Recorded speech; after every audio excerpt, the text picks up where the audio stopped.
Hello, everybody, and welcome to the first recording of Honey Never Sleeps.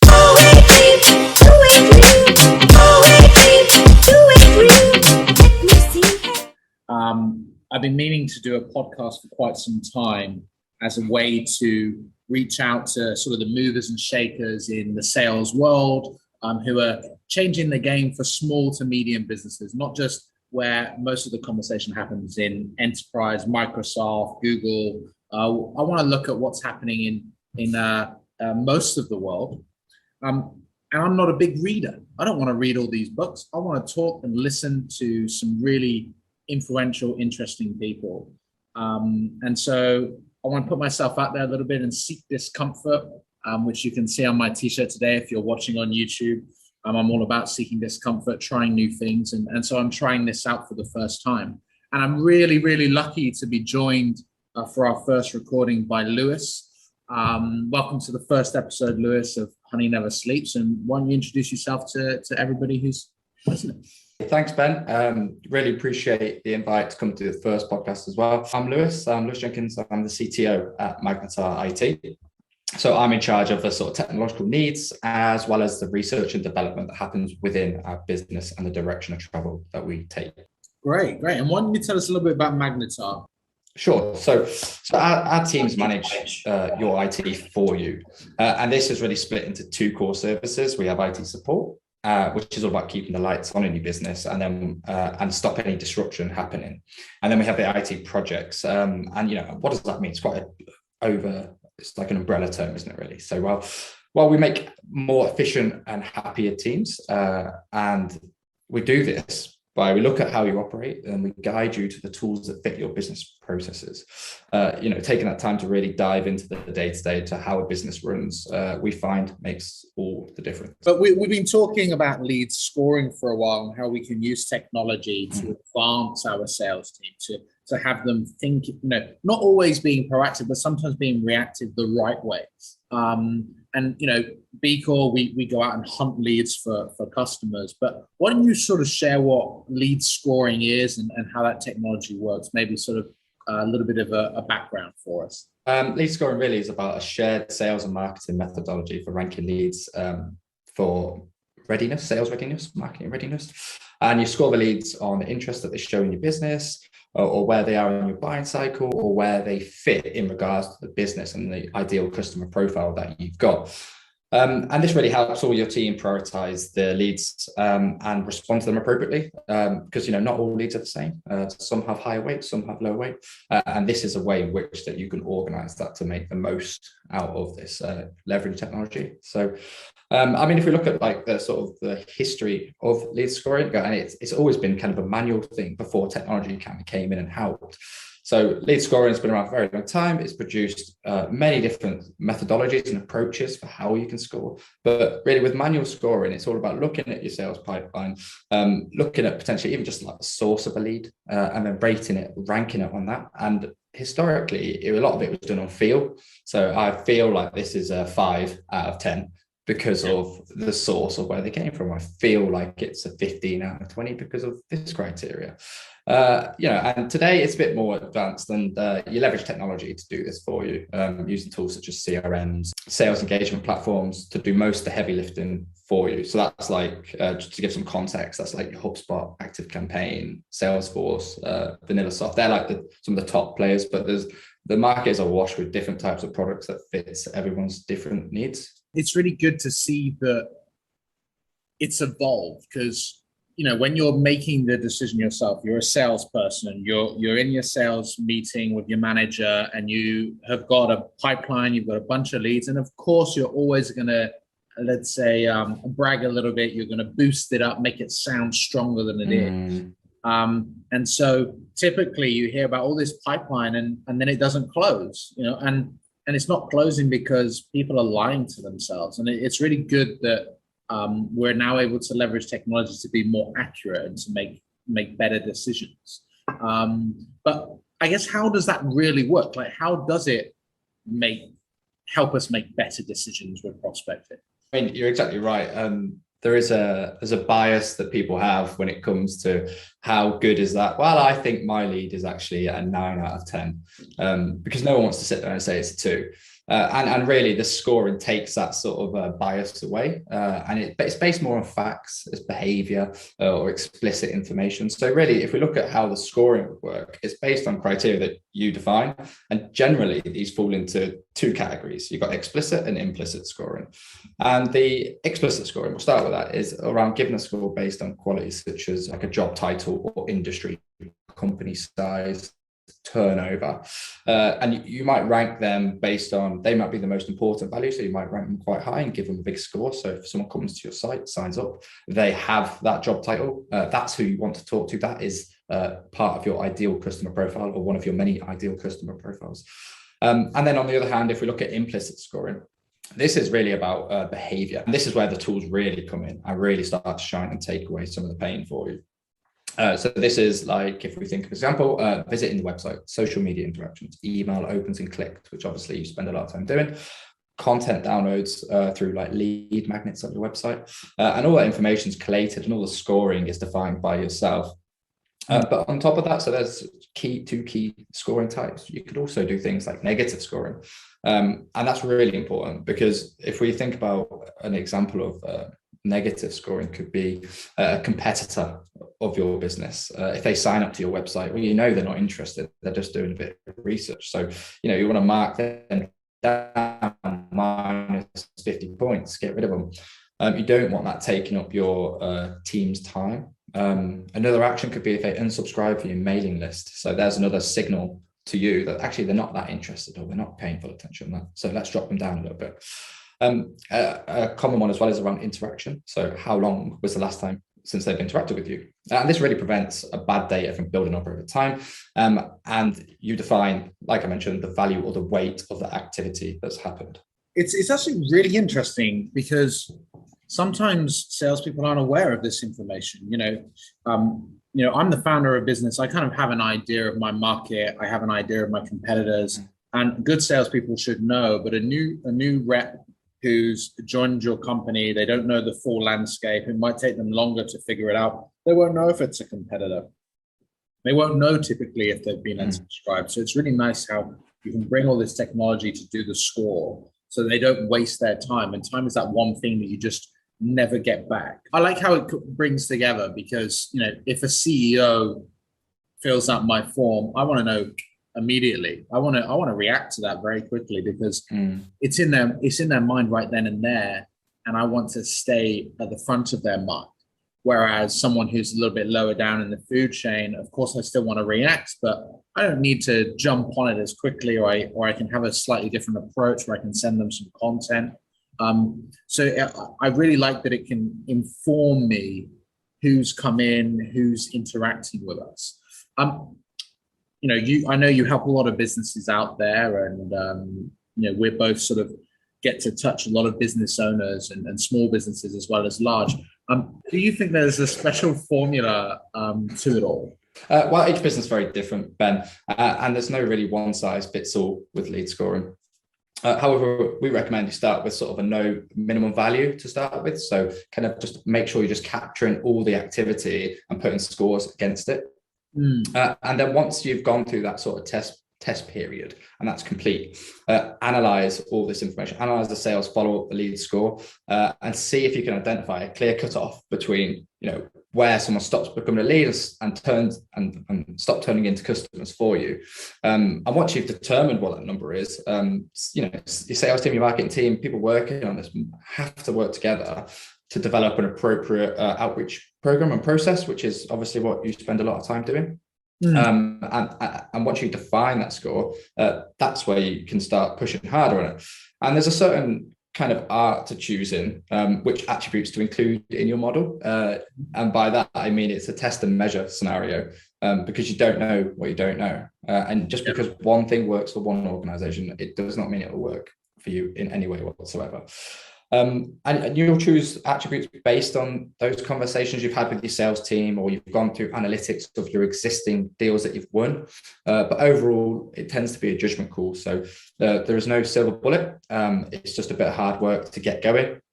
And it's super important to review this. As you know, businesses change, your business change, their business change. Ensure you just analyze that information. And because the definition of what good looks like for prospects can change overnight. So it's not really like a set and forget mentality. It's define and refine. And that's actually a phrase that we use all the time with regards to people's IT systems. It's not set and forget, it's define and refine. So get it going and then plan how you're going to improve on it. That follows a lot of processes in the business, right? You define it and you refine it. It's the same when you're doing cold outreach. One day, a particular email might get people's attention. The next day, nobody gives a damn, and you're constantly having to evolve. I never thought there would be a special formula, and I know we kind of just to kind of follow up on that a little bit. Let's say I'm a new business owner. Where do I start? Maybe I'm not completely savvy. I've got my HubSpot.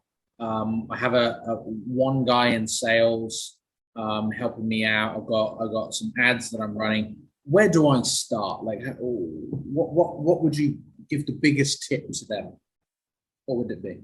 Analyze the information that you've already got. If you're using a CRM already and you're not leveraging lead scoring technology, the automated type of lead scoring technology, review the data you've got today and start sticking weights on certain things. So although it's quite manual, that approach, anyone could do that. Everyone must track to some degree, even if it's an Excel, they must have some form of information around the source of that lead, the job title, where it came from, the size of the opportunity, and what it is that they're buying, as well as geographical information, company size. There's lots of information that can be sort of identified just by reviewing your deals you've already won. And equally as important, the ones that you've already lost as well. Yeah, but what's the difference? What's the gap here? And that's the best place to start, with just basically understanding or trying to understand what good looks like for your business. And when you get a little bit more advanced, that's when you start looking at using tools to do this for you. And I've already mentioned some previously, ActiveCampaign, HubSpot. And there is a huge amount of sales engagement platforms that are very specifically designed for this purpose. And I understand that these are the sort of platforms that you work with within your business. And these are really tailored at doing this type of work for you. It's a really good tip, because I think it's always good to analyze what works, what's good, what's bad in terms of your pipeline, and knowing if I'm speaking to X sort of decision maker from this type of size business, from this kind of location about this product, I'm likely going to get somewhere. And being able to know that is definitely a good way to start. And I think even if you're not going to use technology, even if you're not going to use lead scoring, do that. Do that as much as you can to understand your audience and where the decision making comes from. So I've got a question for you, actually. I suppose with the focus that you do around this, I mean, what's your general approach? And do you find like identifying those ideal customer profiles, which a lot of businesses don't really do, a good place to start? Or do you want to talk through how you do this? You've got to know your audience. You've got to know what you're targeting, because people typically, they don't buy or care about your product. They care about themselves, and you've got to know about them. You need to know who they are and what their problems are. And if you don't know that information, you are going to struggle to open doors and get them to actually give a damn about what you've got to talk about. And that's, to me, is the most important aspect of any sales. You need to be prospect centric and pain centric. What are their problems? What are the challenges that align with what you do to solve them? And so you have to know. If you don't know, you'll never be able to find out. And I think the first point, identify your target where you know you can win, where you know you can deliver the right kind of value, and you know what their problems are. And then once you know that, you can start to contact them and begin to discover, these scoring metrics, the points that are going to get you closer to the sale.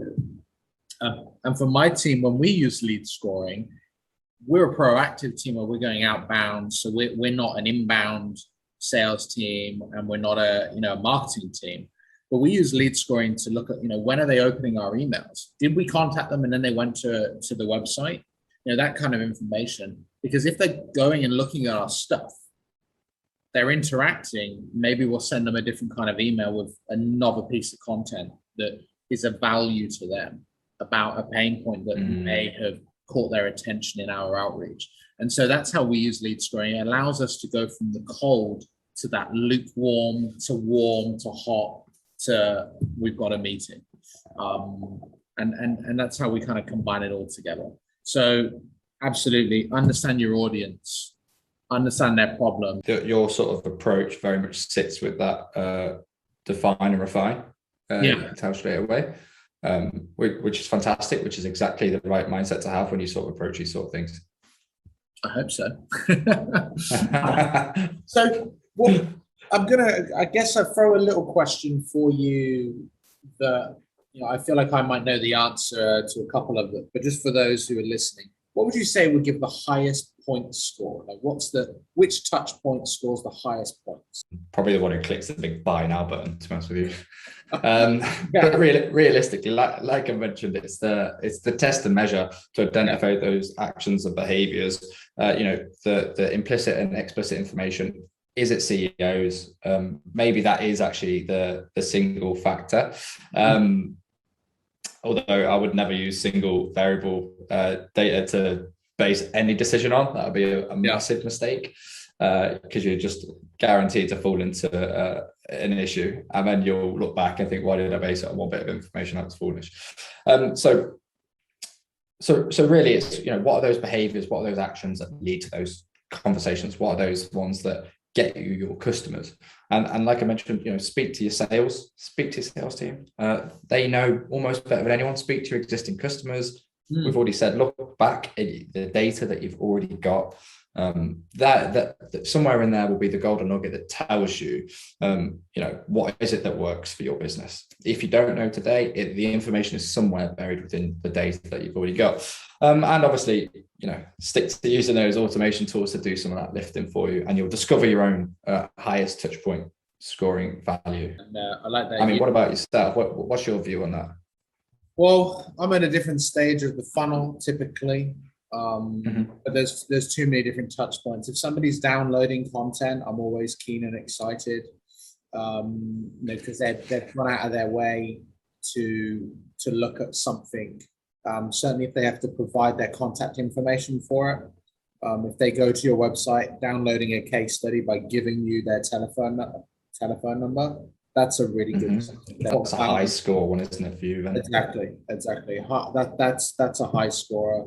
Obviously, the decision maker within the business, and certain industries as well are important to me. We've done very well with multiple industries, and some of them better than others. And so, when they come to us, I want to be on that a little bit faster.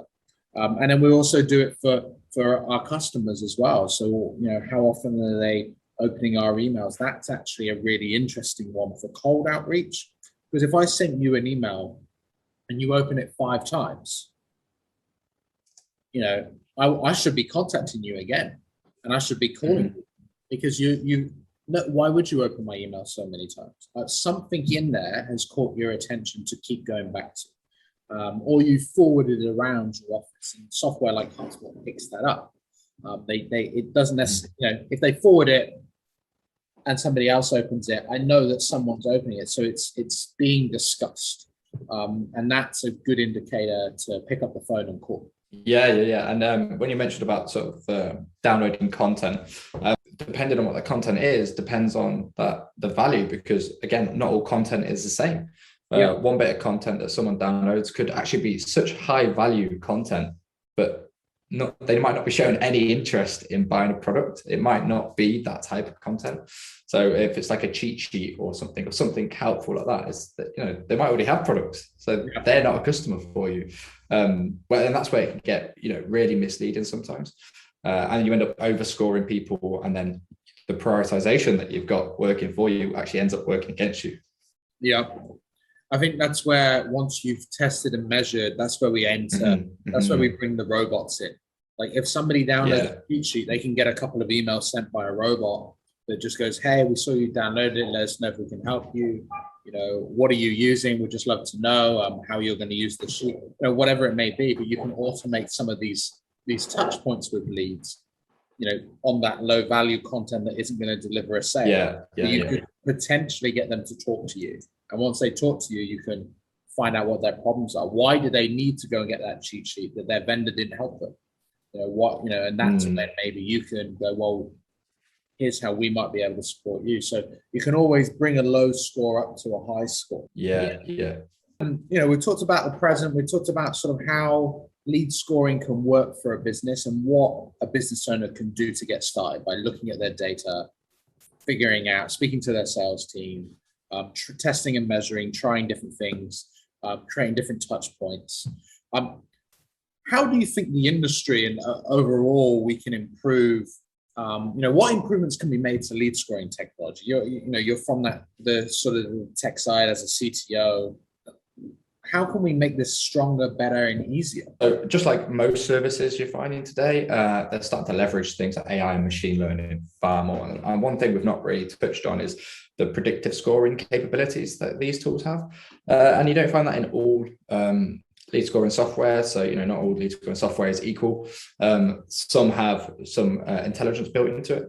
So if you think about the journey of going from manual to automated, capturing activities and behaviors and searching profiles to get information and scoring for you, the step up from that is predictive scoring. And predictive scoring uses the machine learning to pass through thousands of data points in order to identify your best leads so that you don't have to, basically.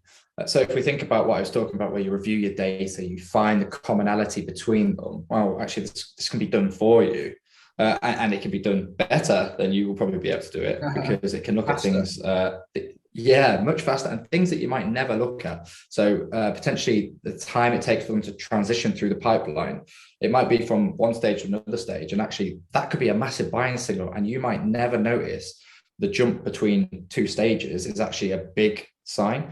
When they go from the initial call to a demo or something, if that's within a day, that's a massive buying signal. Whereas if it's a week, actually that's not a buying signal. Actually, they're not really that interested, and that ends up showing at the end of the pipeline once you've closed or lost the deal. And that sort of granular information is not something you'd necessarily think to go and look at. So the way these systems work, it looks at the information that you've got in common, as well as the information that leads that didn't close have in common. And it comes up with a formula that sorts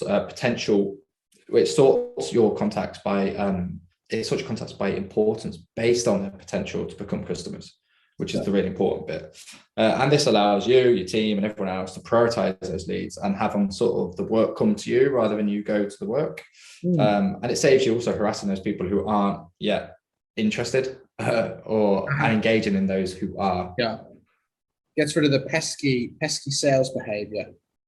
That's it. Where's the unsubscribe button? How do I stop you from contacting me? And as an organization, that's got to benefit you to know that actually when you are reaching out, it's quality, and it's going to be timed right, and it's going to be accurate, and it's not based on the feeling that we talked about at the beginning of this podcast. It's based on analytics, and the beauty of machine learning is the clues in the name, it continually learns. It's what it does. So the more and more information that you feed it, the more and more accurate it can get for you. So after a period of a year or two of feeding it the right information, it's got a really clear picture of what good looks like for you. How much does this cost, right? That we've got listeners who are micro businesses, or we're going to have this as our first recording. But I know we have an audience that I interact with we have micro businesses all the way up to large entities. So let's look at the smaller scale for now. How much does that cost to get started with this? You mentioned some technology. There's some different platforms. There's obviously time. At the low end, how much does it cost to start doing some kind of lead score?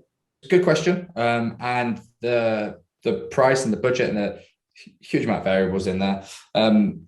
So let's go low end. So if we're thinking about some tools that can do the lead scoring for you, you can do it with some emailing tools, some free emailing tools, actually. So MooseSend actually can do lead scoring for you.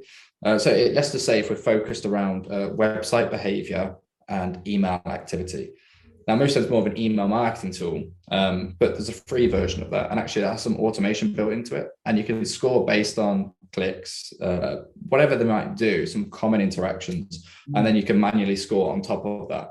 And you can do that just by sticking a number on top and keep moving it up and up and up. So free is the answer. And you can do it yourself today. However, there is a lot of different variables, a lot of different tools that come into it. So if you wanted a free tool today, go and use something like that. You can set it yourself. If you wanted to be able to do it, let's say, properly, you want to be able to use a CRM that actually has a little more to it than something like MoveSend. Active Campaign is a very good starting point. It's got a huge amount of automation built in there. It's got some great features, and it lead scores really well as well. So when we're looking at tools, we're looking at, what level of automation does it have? Because we don't want processes to be people dependent. We want to use the technology to get the work ready and deliver it to the person to say, like you mentioned earlier, go make that call. It's a CEO. This is an important sign. Go and do something, create a task, notify someone, go and get it done. People are lazy. Wow. I think the second you make processes too people dependent is where you run a bit of a risk. So a big focus on what we do is to help systemize businesses. And that's by looking at those tools and actually use the technology almost like you're standing on the shoulders of giants. You want to take all the best things you can get from it to enable everyone in the team to just be able to execute. And it's not like we don't have to think. We just want to make it easy for people. Allow them to be more creative and not messing around with all this administrative this and that, and let them be humans and have human interactions with other humans, right?